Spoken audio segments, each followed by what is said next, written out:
Evening. It's December 31st of 2017. My name is Joseph Capitani, and I'm here with an edition of Realms. This is the first shoot of this series. Realms is a trial title, and this is the first video that we're trying for this series. I want to thank Grandma for her lamp that's helping me to illuminate the cards here that are in front of you. This is going to be my first deck tech, and of course this will not be the final version of this. This is just a trial run. This is the very first ever video for the YouTube channel that we're going to be creating with a tentative name right now of Realms. We don't have any music for it. We're still searching for that. And I know I'm rambling here, but that'll give me a chance later on to go with some editing. So, without further ado and to-do, let me get to my version of this deck tech, so to speak, on my deck creation. And as you can see, tonight we'll be discussing the Reaper King. I find that commanders that you choose are better than the prepackaged ones, and maybe because sometimes the way the prepackaged ones comes, I don't picture them that way. Everybody looks at Magic their own way and has their own colors they play, but we all like to dabble a little bit. My preference is black. Black and white, black and green are interchangeable as far as first and second. But tonight, obviously, we're talking about a 5-color deck. And since I started playing Commander, I've wanted to build a 5-color deck and was always looking for the right type of commander. And didn't find him online, actually. I was at my local store in Newark, Delaware, Comic Mania. And in the case, they had a copy of the Reaper King. And I looked at it because it was 5-color, and I was looking for a 5-color commander at the time. And I saw his ability. Other scarecrows you control get +1/+1. That was not what floored me. It was the other item that his ability is. And that is, whenever another scarecrow comes into play under your control, destroy target permanent. And I love the flavor text. It's harvest time at the bottom. Destroying a target permanent is very powerful. I should go back and I should let you know some information about this deck and myself. I have only been playing Magic since Dark Ascension came out. I do have cards that are, of course, from older sets, because as all of us Magic players do, once we start getting into the game and we realize there are other spells out there at our disposal, we seek to acquire them no matter how old they are. That's why the reprint sucks sometimes. But anyway, moving along, that's another video. The cards in this deck are, because our decks are always being modified, so I should make a note that the current deck that I'm showing you today on December 31st of 2017 is with all the cards that have come out up to Ixalan. Of course, Unstable is out at this time, but I didn't even bother with it because Wizards doesn't know what they're doing with Unstable, and why they brought it out I don't know, because they obviously don't know what they're doing with Commander either. They should just recognize it, but again, that's another video. And I know I'm rambling, but again, this is for editing purposes. So, moving onward upward, this is a 5-color deck. The actual converted mana cost of the card, if you check it, is 10. That's what they tell you right here at the top of the text. This is a deck I really wanted to build, and it took me 4 years to build this deck. There is some money invested in this deck. I did go online to look for recommendations and things. I don't go online necessarily to see to copy a specific deck. I like to get ideas from different people, and then as I go through them, I look at the cards that I actually have, and sometimes I have better stuff, or things that I consider that are better, because again, we all view Magic differently. So I can't say, but this is my version of the deck.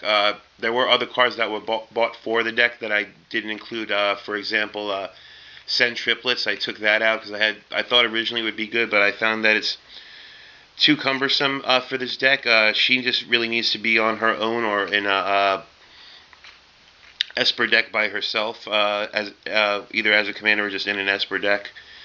And there'll be some other cards that I'll think of as we go along. Alright, so moving right along, so he is one of the scarecrows in the deck. My understanding at this time is there are just over 30 scarecrows in Magic.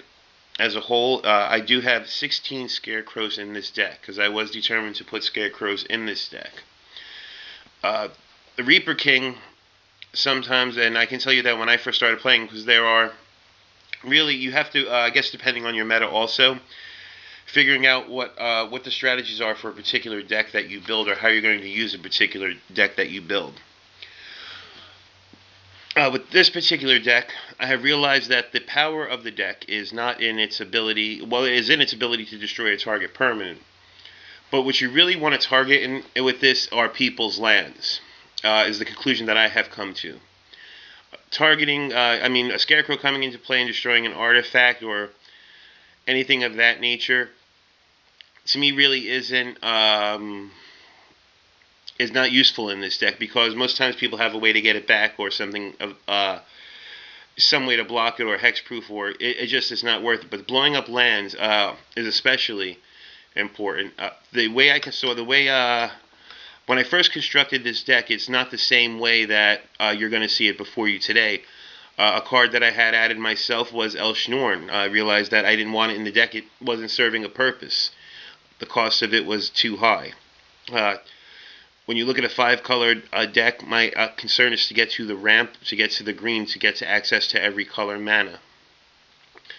Though I do have some spells that have red in the deck, or red, in them, I didn't specifically look for red spells for this deck. I didn't see it. Sometimes we have to look for cards that fit the way we're building the deck, instead of cards that we want to put in the deck.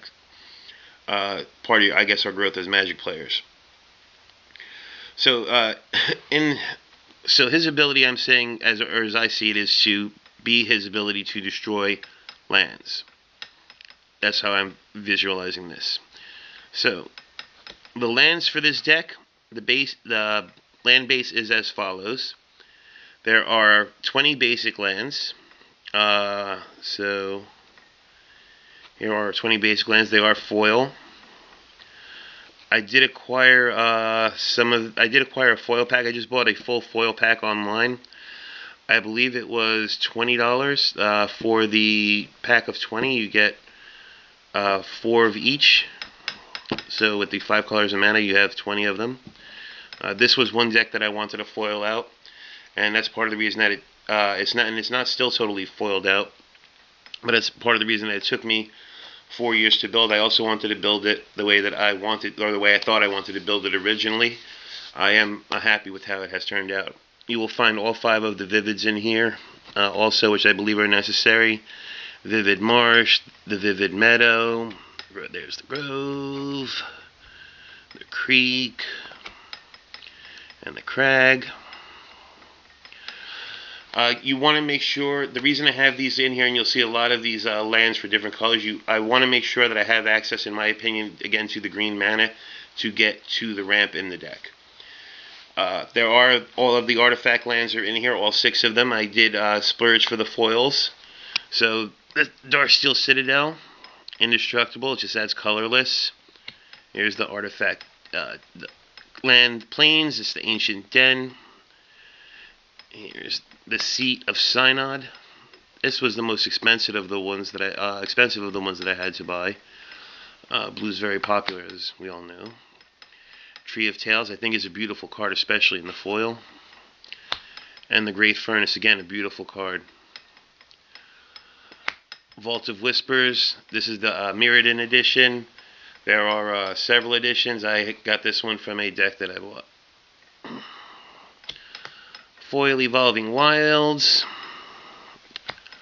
Foil Terramorphic Expanse. Is not in the deck, Foil Terramorphic. I have to acquire one. I got a Reflecting Pool, which is great. Tap, add to your mana pool 1 mana of any type that a land you control could produce. Fantastic. Command Tower, in a 5-color commander deck. Command Tower is awesome because you can use it to cast any spells that you need to. It's just a no-brainer. I don't put lands in the deck just to have it, non-basic lands in the deck. If I have them in there, they have a purpose. I try to limit the one amount that I really put in there.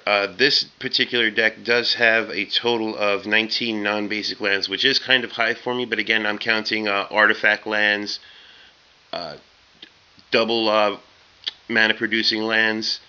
So, but 19 is a high number. But this is with this deck, I felt that they were needed. The scarecrows themselves, as we all know, don't have a lot of power, so I had to try and gain power for them through permanence on the battlefield, as you'll see going forward with the some of the statistics I'm going to give you in this deck. So there are 19 non-basics. This is a command tower, reliquary tower. Funny thing, this card was cheap as dust when it came out. You could get it for under 20 cents sometimes. Looked it up the other day. It's going for $4.74. It's crazy. Great card, no maximum hand size on a land. Encroaching Waste. This might be a land that comes out of here. You can do it cheaper, I know, with Ghost Quarter, but still, pay for it, sacrifice it, destroy target, non-basic land, which I think is awesome. If somebody's got a Ink Moth Nexus or something, if they're running Infect and you need to really get rid of it, just the ability to get rid of any land, even an enchanted land, is a great thing you can do. Exotic Orchard, of course, no-brainer. Any land that an opponent can produce, again, want to get access to that green mana if I can in any form, any way possible. Terrain Generator, great card. Put a land card, put a basic land card from your hand onto the battlefield tapped. That is part of the reason that I'm running 20 basic lands in the deck, because a lot of the interactions with the creatures, artifacts, and lands in this deck do run with basic lands. So that is why I'm running 20 of them. I might want to run more. I've tested this deck a couple of times, and it has evolved, as I said at the beginning. But this is what it's turned out to. So I'm kind of happy with what it is. I do find the 20 is good, but because it does, well, it's 20 basic lands in the deck. Anyway, moving forward, we get into the Planeswalkers now. Okay, there are 7 of them in here. Some of them I bought specifically for the deck. Some of them I put in here because I hadn't put them in the deck before. When I was playing, with playing 60 cards, sometimes I would put Planeswalkers in a deck, but I noticed that they always got, just because of the way they were, you know, in 60 card, I just felt like they were cumbersome sometimes for spells. Sometimes you wouldn't get to use them. It was very hard to achieve. The Ultimate Commander has changed that, though. So now I have taken all the Planeswalkers that I have that my friend Matt said I never used, and I have now started putting them in my Commander decks. So for me to have 7 Planeswalkers in a deck, or 4 or 5 Planeswalkers in a deck, is no big thing to me. It's Planeswalkers are going to be part of your standard Commander decks, in my opinion, going forward. Their spells, they are powerful, especially those that give you emblems. There's no way to change those. So each of these does, in a way, interact with my Scarecrow's main ability, or with the amount of artifacts, because there are, as you'll see, artifact creatures in here that are coming up, and there are 13 other non-creature artifacts. Okay, so getting into the Planeswalker, of course, I have Duretti, Ingenious Iconoclast. He comes in with 3 loyalty counters. +1. Put a colorless construct artifact creature token with Defender onto the battlefield. Great. Gives you an artifact. -1. You may sacrifice an artifact. If you do, destroy target artifact or creature.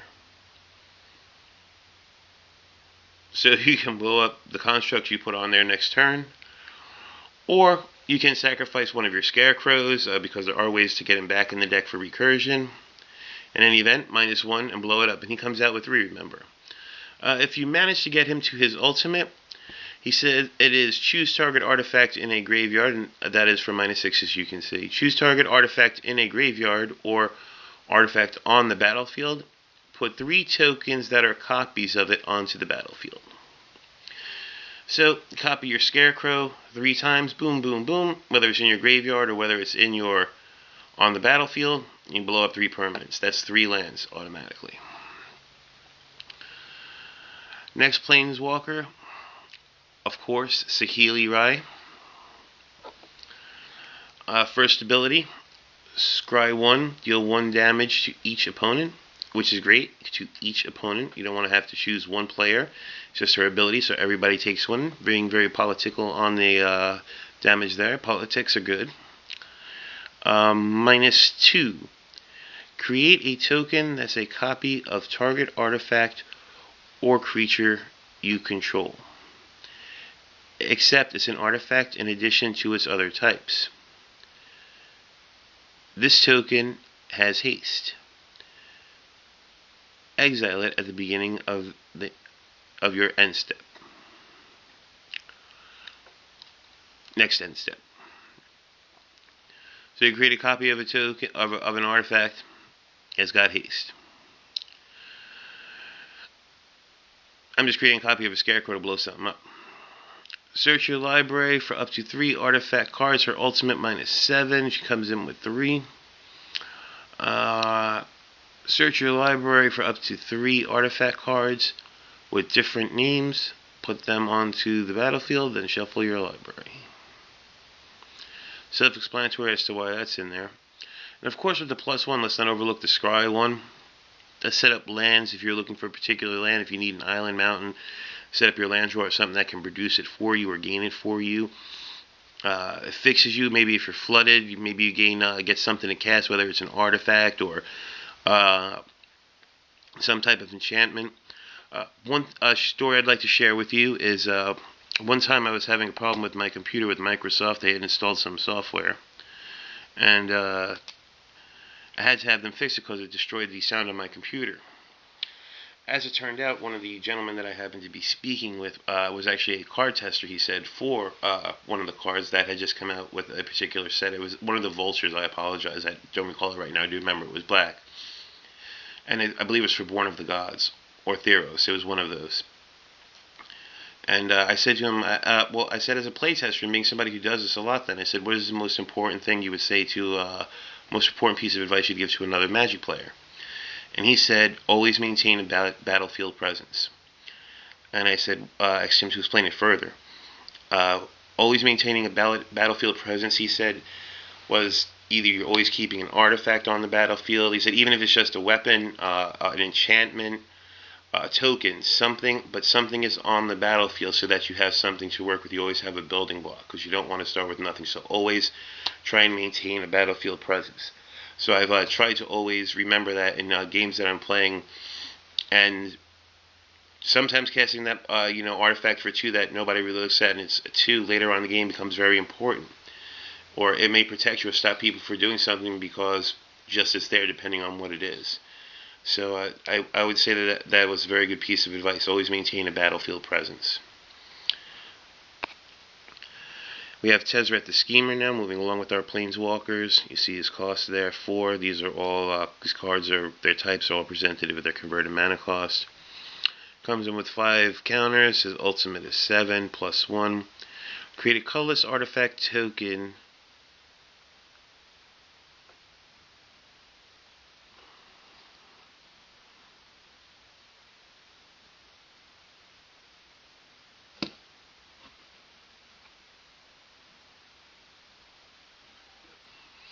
Sorry about that. Create a colorless artifact token named Ethereum Cell. With tap, sacrifice this artifact, add 1 mana of any color to your mana pool. No brainer. Why this is in there. Plus an artifact you can sacrifice back here with the ready. If you don't want to, if you need the body and you just want to gain mana, or don't need to gain mana. Let's see here. -2, target creature gets -X/-X until end of turn, where X is the number of artifacts you control. Tezzeret ultimates with you get an emblem with at the beginning of your turn. Target artifact you control becomes an artifact creature with power and toughness 5/5, which really isn't that big deal, but it's a 5/5 creature you have at the beginning of your turn. Venture the Sojourner. Of course, obviously don't need a lot of explanation why he's in here. His first ability,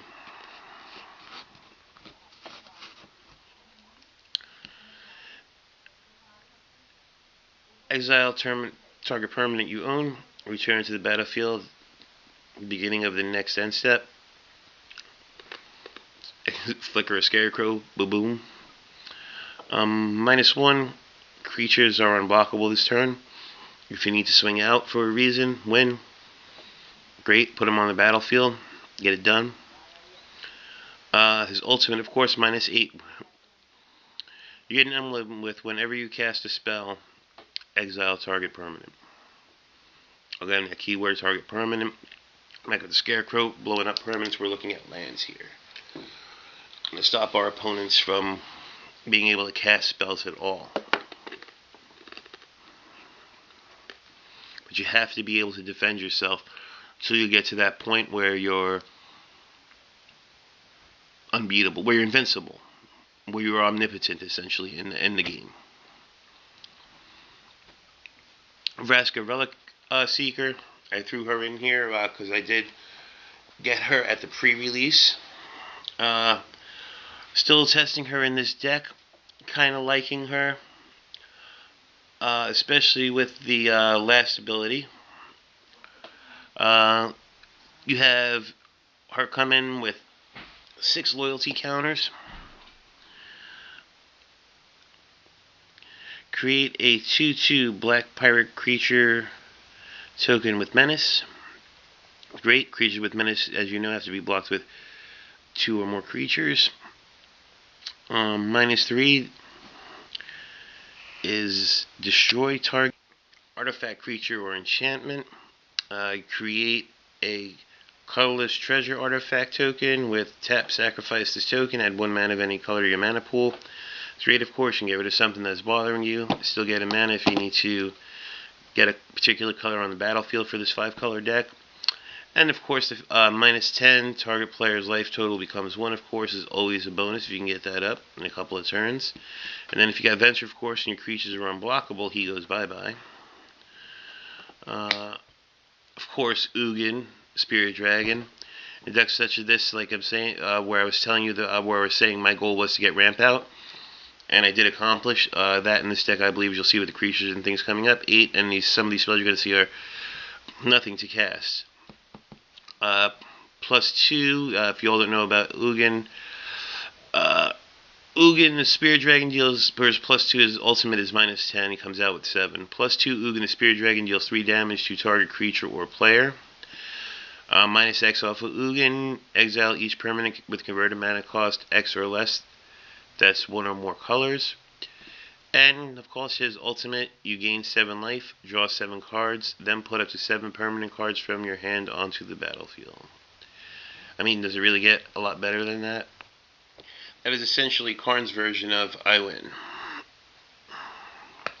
Of course, Nicol Bolas. How are you doing? Talking about destroying permanents. Comes in with 5 loyalty counters, +3 to destroy target non-creature permanent. I do believe a land is a non-creature permanent. Again, we're targeting opponents' lands in this deck. That's what we're trying to do here. -2, gain control of target creature.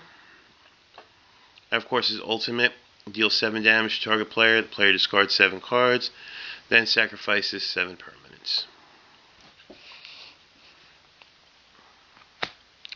Okay, now we're getting into the Scarecrows that are in the deck here. And before I go any further, let me tell you why some of them are in here.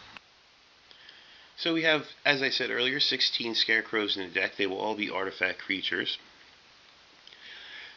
They do have some abilities that are some would consider useless, but in a 5-color deck, you never know. But at least you have the ability, and it is a Scarecrow, which is important for me because There are some changelings in the deck. I did have some of them. It made sense to add some of them to the deck. So they would need to be all creature types, and being a scarecrow, you do need them. So, and they will have, some of these creatures have particular colors, some are all colors. So, for instance, like the commander, target red creature gains haste until end of turn. You can give your commander haste. And if you're playing with commander damage, because as we all know, sometimes we do and sometimes we don't. But taking 6 from the Reaper King is not a bad deal for a commander, right? In 3 turns, you put somebody on notice, especially if you get him pumped, and he's giving your other scarecrows +1/+1. So remember that when you're looking at these scarecrows here, and that's again provided he's on the battlefield. Jawbone Skullkin, 2 colorless, target red creature gains haste. Boom. Blow up permanent. Field Creeper, just a 2/1 for 2. He's cheap. If I got my commander on the battlefield, boom, right? Scarecrow. Another cheap scarecrow, 2 Fang Skullkin. Target black creature gains wither until end of turn. Somebody wants to play indestructible creatures? Here you go.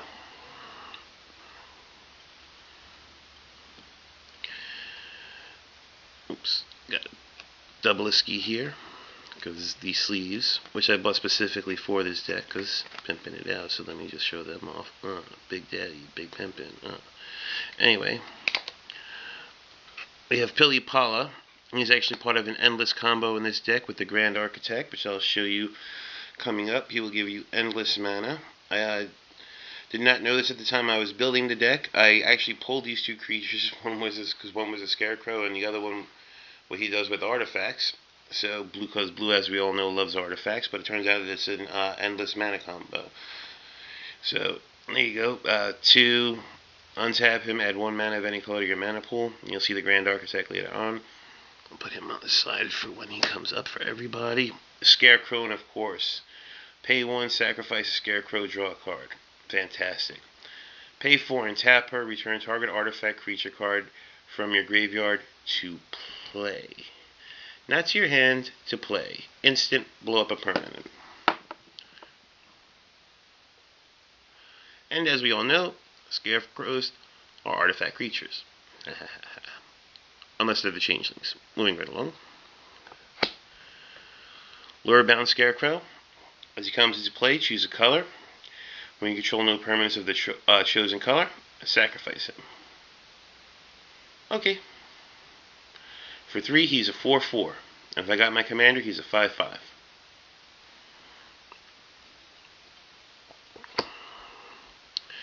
Cheap.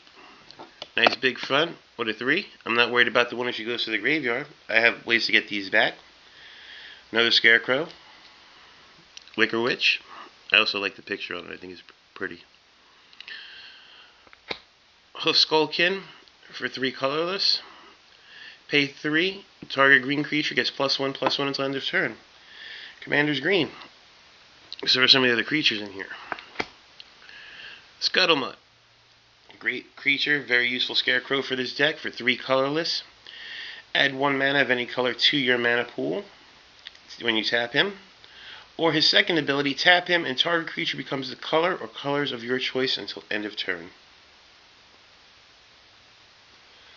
Again, being able to take advantage of the other scarecrow's abilities, giving certain abilities to red, green, black, white, so on and so forth.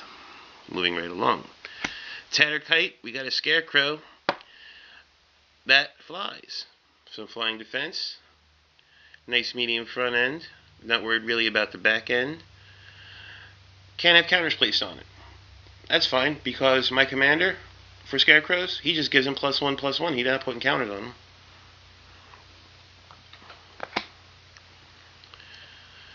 One-eyed scarecrow for 3. He's a defender. That's fantastic. And I'll explain why in a second. Creatures with flying your opponent's control get -1/-0. A lot of these decks like to build these 1/1 flying insects now with that red and blue god. They build those flying, or they got the fairy decks, the 1/1s. That's build your 1/1s. They're O1s. That's what you do with him. So for 3 you do that, and then on top of that he's a nice big 2/3. Nice diesel front end for a defender, diesel back end for a defender. 3 isn't bad considering everything else he does. So another thing I wanted to speak about to this deck was and defender is what reminded me of it. I keep saying to you, you're going to blow up lands, you're going to blow up lands, and you're probably saying, well, in what way are you going to be able to blow up lands and not have somebody wanting to attack you? Well, the answer to this is very simple. You want to be the non-aggressor with this deck, in my opinion. The way I have this deck constructed, you want to be the non-aggressor with this deck. You want to sit out there and get access to your more ruthless shit. That's what you want to do, which I will show you coming up. But that's what you want to do. You want to sit back and gain access to your ruthlessness. If somebody decides to attack you, as I had happen with me, and as he realized the next turn when I blew up 14 of his 17 lands, you don't do that anymore. That's how it looks. But this way you make everybody understand he can be you the next turn. So, plus you're playing blue. People don't know if you got a counterspell. People don't know what you have in your hand. You have access to all 5 colors. People have no idea what you could play. You can get everything back from your... People just have no idea. You can get everything back from your graveyard. You could exile all their... It's amazing the perceived power that 5 colors gives to you. Use it to your advantage. Have those spells sometimes. Make their nightmares come true with this deck is what I'm saying. Harvest Hand, when he dies, return to the battlefield transformed under your control. So, for you, I will be happy to transform him while you have a look at the next Scarecrow that will be coming up.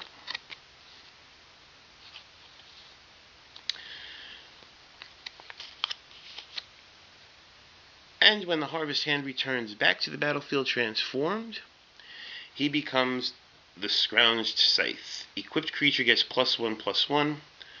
As long as it's a human, it has Menace. So, we don't care if it has Menace or not. If it goes on a Scarecrow, if it goes on one of our Changelings, it has Menace. That's how it will help it. But the important thing is it gets +1/+1. And if you equip it to the Tatterkite, guess what? It's not a counter. It gets another +1/+1 +1/+1 from the Scarecrow. Now you have just created a 4/3 with flying. Moving right along, the Watchwing Scarecrow. He has Vigilance as long as you control a white creature. And he has Flying as long as you control a blue creature. So basically, you have a commander on the battlefield. For 4 mana, you have a 2/4 with Vigilance and Flying. Actually, I apologize, a 3/5. Commit +1/+1 from his commander with Flying and Vigilance for 4. And of course, you don't want to cast it. You do want to try and get your commander out on the battlefield. Are people going to target your commander? Absolutely. Your defense is going to be the ramp that I'm going to show you is coming up in the deck. That's going to be your defense. Get to your ramp. Make them pay for it later on. Don't cast your commander. Just sit there. Wait. Build up your mana. Just build up your mana. Put artifacts on the battlefield. Enchantments. Start to protect yourself. Maybe you throw things out there to make them targets so that people blow up those instead of the ruthless stuff that you have that you don't want blown up. Formulate your plan. Let them target your commander. It works out for you in the end. That's another way. Again, just sit back and wait. Shell Skullkin, pay 3. Target blue creature gains Shroud until end of turn. Oop, your commander's about to get hit. No, he's not. Sorry, for 3 colorless. You can't touch him. Geist Fuel Scarecrow. Creature spells you cast costs 1 more to cast. Why is he in the deck? Because he's a Scarecrow. Like the picture on it. Does it really bother me? No. Do I play him? Yes. Does he screw me over sometimes? No. And yes. What I mean in that sense is that when I'm playing my Scarecrows, I'm not really worried about how much mana I have because of my commander. I'm trying to get mana for them. But he doesn't affect me. He's never affected me or made me lose a game in that sense. No, or slowed down a game for me. He does. I mean, it does make you pause before you play it. But from now, since I still have him in there and he's been through a few trials in the game, and I played him a few times, a 4/4 for 4, I'll take it. Actually, I apologize. It's a 5/5 for 4. Thank you very much. Antler Skull Kid, 5 colorless. Why is he 5 colorless? You pay 2. Target white creature gains persist until end of turn. So first, you can turn a creature into any color you want with one of the scarecrows, and then if somebody's going to blow him up, he gets persist. So now he draws back into the battlefield, as you can see there. If he didn't have a -1/-1 counter on him, you put 1 on him. So let's say him. Somebody blows him up. You turn him into a white creature. He gains persist. He comes back with a -1/-1 counter on him. Of course, the Scarecrow gives him +1/+1. So really, he's just a 4/4 coming back. So now he is what he's supposed to be, and you get him back for free. And you blow up a permanent, a land. Moving right along. So that's the last of the Scarecrows. Now we're going to get into the non-Scarecrow creatures that I have in this deck. Here I have the Walking Atlas. I think is a great card. Tap him, put a land card from your hand onto the battlefield. That's right, folks. Not a basic land, a land card from your hand onto the battlefield. And he costs 2. Notice it's an instant ability. And the land comes into play ready to go. However it is, it comes into play. So if somebody's looking at you and they're like, oh, you only have X amount of mana, boom, they attack you or whatever, boom, drop that red, drop that blue, return them, blow them up, whatever you need to do, use his ability. Things that are offensive can be defensive as well. Bloom Tender, must have. For each color among permanents you control, add 1 mana of that color to your mana pool. If your commander is on the battlefield, you have all 5 colors. You tap him, you have 5 more of one of each color. Lotus Cobra, of course. Add 1 mana of any color to your mana pool when a land comes into the battlefield. No brainer. 2/1 does make him hard to protect and him not being a Scarecrow, but again, if he's going to be targeted, I'd rather somebody blow up something like that than something later on that I really do need. Joiner Adept, of course. Another one people will be targeting. Lands you control have tap, add 1 mana of any color to your mana pool. And you'll see here coming up why I need access to green mana, because, of course, green is ramp. If you're playing green, and as the saying goes, if you're playing green and you're not playing ramp, you're not playing green. That's the truth of the matter. Okay? Because that's really what green does. Here we have an artifact creature, Ethereum Sculptor. Artifact spells cost you 1 less to play. And he balances out the 4/4 Scarecrow that you saw, where creature spells cost me 1 more to play. So with him on the battlefield, artifact spells cost me 1 less to play. Boom. So yes, my non-artifact creatures will be 1 more, but my artifact creatures are 1 less, so that gives me the 1 that I need to cast that non-artifact creature. And that's all artifacts. So non-creature artifacts, equipments, and creatures. Grand Architect, again with the Pilipala. Here we go. Now my understanding, other blue creatures you control get +1/+1. Target artifact creature becomes blue until end of turn if you pay an island. And that's at instant speed. Tap an untapped blue creature you control. Add 2 colorless to your mana pool. Spend this mana only to cast artifact spells or activate abilities of artifacts. So you tap an untapped, you pay 2, or you tap an untapped artifact. Tap and so blue. So you pay a blue, he becomes blue. Tap an untapped blue creature you control until under you control there's no cost for it, so you tap the Pilipala. Now you have 2 colorless in your mana pool. Okay? So we're going to spend 2 of that to untap. Boom. He adds 1 mana of any color to my mana pool when he untaps.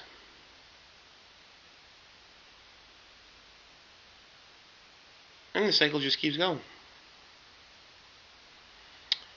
2, 1, untap him, blue. Endless cycle of mana for you at that point. If you have stuff to spend it on, that's fantastic. You have the Courser of Crufix in the deck, it's game over. He's not in this deck. Mirror Entity, of course, no brainer. X, so you don't have to worry about what color lands you have on the battlefield. Blow everything up. Beginning of your upkeep, return an artifact you control to its owner's hand.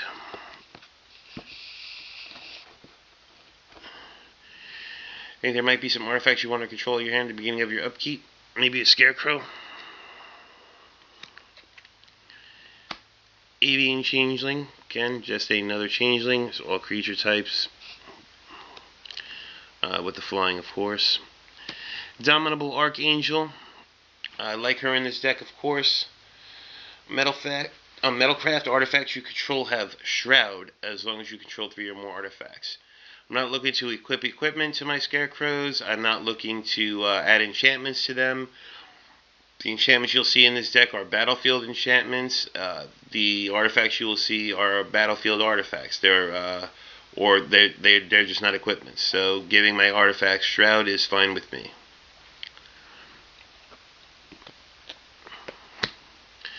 Padim, Console of Innovation. Artifacts I control have hexproof. Enough said. Then he wants to go in the beginning, he wants to give me something else to do. At the beginning of my upkeep, if I control an artifact with the highest converted mana cost or tied for the highest, I draw a card. My commander is CMC 10.